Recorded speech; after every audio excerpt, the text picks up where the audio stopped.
The holidays begin.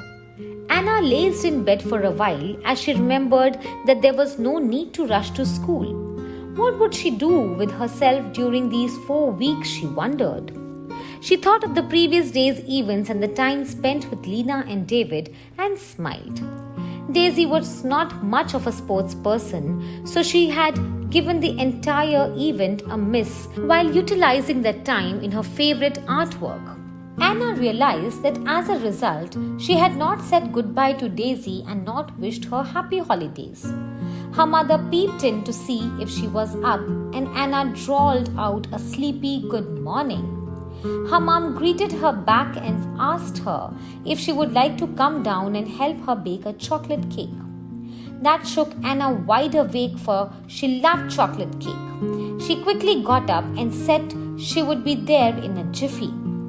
The aroma of pancakes wafted across her nostrils as she headed to the kitchen. Mr. Lawrence had eaten and left for the bank.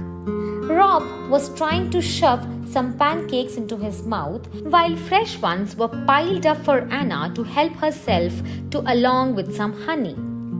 Anna declared Mrs. Lawrence to be the best mother in the whole world as she helped herself to her favorite breakfast. After having gulped down a fair number of delicious pancakes, Anna got down to help her mother with mixing the batter for the cake that was planned. She played with Rob, building structures with his building blocks, and followed it up with some coloring. She even helped her mother plant a few saplings. The rest of the days passed in a similar fashion, with some reading, music, and playing with the cats thrown in good measure. The following weekend proved to be exciting. The family packed together a picnic basket and set off for the strawberry farms nearby. It was amazing to see how the plants were protected and how the strawberries grew beneath the leaves. Spending a day in such a beautiful surrounding was blissful, and the day spent outdoors was a welcome change. They came back after purchasing a whole lot of jams, jellies, and squashes. The week following the picnic, Anna's father brought a message for Anna. Lena had been missing her friend, and so Lena's father had invited the Lawrence family to spend the weekend at his resort in the neighboring town. Lena's parents also happened to be celebrating their 20th anniversary that week, so they were thinking of celebrating the two occasions together. Mr. Lawrence checked with his wife and Anna if they were happy to accept before replying to Lena's dad. Anna was incredibly happy at the prospect of meeting her best friend so unexpectedly, and Mrs. Lawrence sighed with relief and said she could go with a break too. This weekend was going to be fun time for the family. Gary was given the weekend off, and Mr. Lawrence decided to drive himself. They put their overnight bag with one extra set of clothes each into the boot, and off they went. As they approached the Golden Paradise Resort, Anna's excitement level rose. Lena was waiting for them in the foyer. She made a dash for Anna as soon as she spotted her, and the two girls hugged each other as if they were meeting after a gap of years. Both their parents smiled and looked at them indulgently. The Lawrences were promptly escorted to their rooms. Once they had taken care of their bags and freshened up, they decided to explore the premises. There was a fairly large swimming pool, and Rob got excited at the sight of the water. They decided to throw in a swimming session in the afternoon. There was a pool table and a reading room near the staircase that led up to the rooms. They even had a small gymnasium on the other side.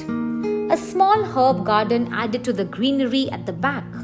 Their quick tour done, they decided to visit the dining area and grab something to eat. Lena met them in the dining area. She seemed overly excited and confided in Anna that she had overheard the manager talking to someone over the phone about the arrangements for the evening. She was certain her father was planning a surprise. The excitement was infectious, and Anna found herself looking forward to the evening. After they had eaten, Rob insisted on going swimming, much against advice from Mr. Lawrence. The boy threw such a tantrum that he gave in. Lena joined Rob and Mr. Lawrence in the pool where they swam and played ball, while Anna made herself comfortable near a lounge chair and watched them. Mrs. Lawrence and Lena's mother were busy chatting nearby. Everything was perfectly calm and serene. Anna felt her eyelids droop as a lazy snooze seemed about to envelop her. Suddenly there was loud barking. A large dog appeared from somewhere in the bushes and jumped into the pool. He wanted to play ball too. Even Anna got drenched as the splashing about caused water to spill all over.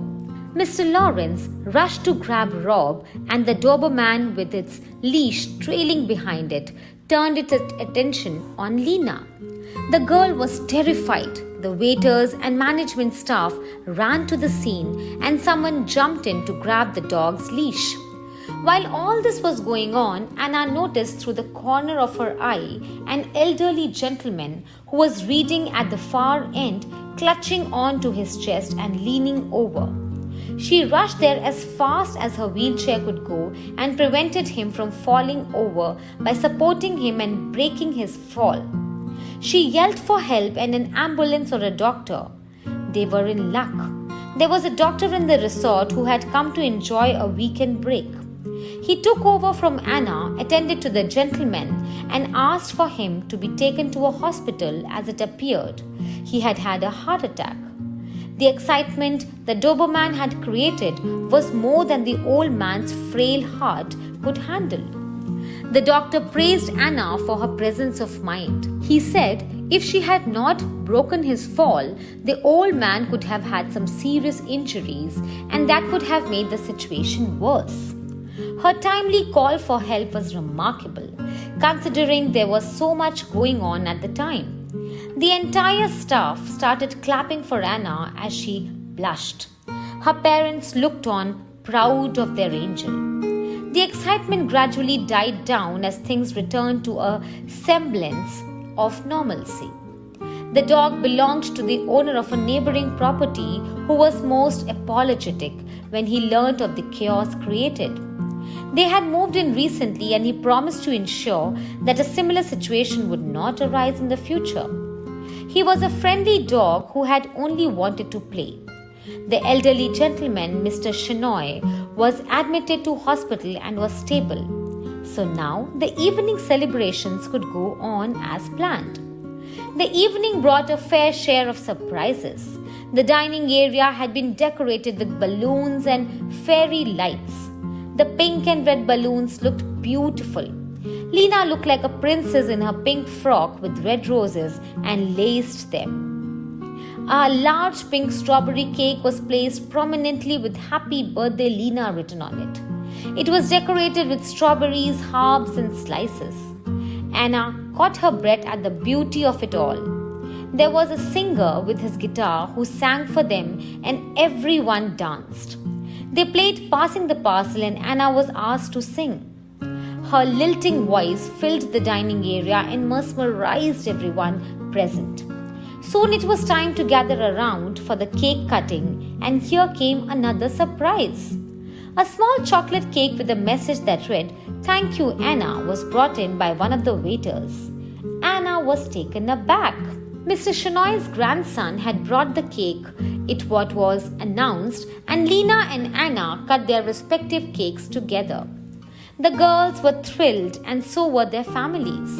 The next morning, a knock at the door of their rooms let in a waiter who brought with him a copy of the local newspaper along with their bed tea. A little column in the newspaper was highlighted. Mr. Lawrence was amazed to see Anna's picture with a write-up about what had transpired at the pool site the previous afternoon. He had no clue as to how this had come about, but was immensely proud of his daughter getting the recognition she deserved. Anna felt like a little celebrity. She was both pleased and embarrassed. As they entered the dining area for some breakfast, Anna was greeted with a long round of clapping by the guests present. She blushed. They said their goodbyes after breakfast and headed back home. What a memorable birthday celebration this had turned out to be. The drive back home had an incredibly happy and content girl sitting on the rear seat, clutching a copy of the day's newspaper and staring dreamily out of the window. In almost 4 weeks, the sapling that Anna had helped her mother plant had grown, and watching them do so made Anna incredibly happy. Frisky had grown too and was now surer of herself. This passage of time also meant that the holidays were now drawing to a close. It would soon be time to meet all her friends and exchange notes on how each of them had spent this period. How many of them would move on together to the next academic session, she wondered. She hoped she would have the same classmates next year as well. She did not want to lose any of her friends.